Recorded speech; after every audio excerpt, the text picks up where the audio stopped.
Hello everybody, again, this is Amir Ali, MA Linguistics, Arts College, Kufa University. Our topic today is the difference between the direct and the indirect objects.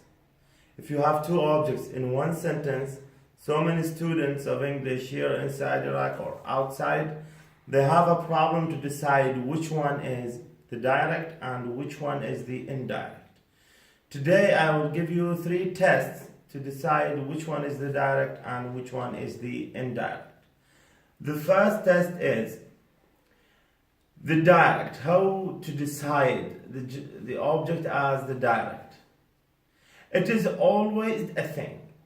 Okay, what does it mean? If you have two objects after a verb like bought, you have two objects, her and a ring. Her is somebody or a person and a ring is a thing, the ring. So if you have two objects, one of them is a thing, it is the direct object. So I bought her a ring. Here the object, a ring, is what? Is the direct object. On the other hand, if you have again two objects, one of them is a person, somebody, and another one is a thing, something, a book. I gave Mary a book. Mary, the person, the rational creature, is what? Is the indirect. This is the first test. The second, it can't be deleted. If you have a verb like buy, the past is bought, you cannot delete the thing which is bought. Can you say, I bought her? You bought what? You bought something to her. So if you delete an object and the sentence is corrupted, not accepted, ungrammatical, so this deleted one is what? Is the direct. Because there is no sentence with a transitive verb without a direct object. On the other hand, the indirect object, it is indirect, you can delete it without corrupting the sentence. For example, you can say, I gave a book.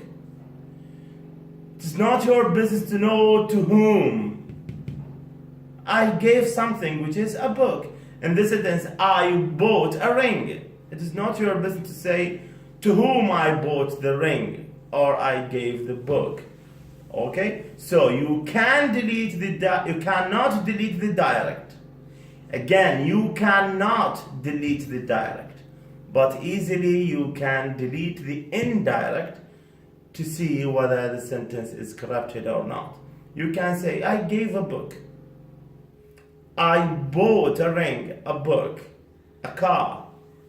That's it. The third test is the direct object has what? Has a restricted position here or here. It is not movable. Subject, verb, bought, and a ring. You don't have any right to move this particle, a ring. Okay, it is not movable. So you can move the indirect, and on the other hand, for example here, it is movable with a preposition. What does it mean? You can say, I gave Mary a book, or I gave a book to Mary. Mary, the original place of Mary is what? Is after the verb give. So you can move it. The same meaning, no difference, but it has another position by the help of what? Of a preposition. Why preposition? This is another case, another problem. We'll explain it later maybe.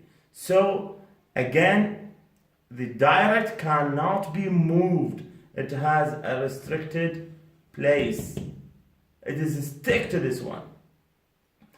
But the indirect object, no, you can move it. This is the general rule. Some indirect objects, they cannot be moved. For example, if you say, I ask her a question, you cannot say, I ask a question to her. That is another case, but in the general rule, it can be moved to the end of the sentence by the help of what? Of a preposition. These are the three tests. There are the thing and person. The direct is a thing, and the indirect is what? Is a person. The second one, the direct cannot be deleted. The indirect can be deleted without any problem. The third one, the direct is not movable, but the indirect is movable. This is the difference between, or how to decide the direct and the indirect objects in a sentence. And again, it is a problem for some learners in the study of English language. Thank you so much. See you in the next videos.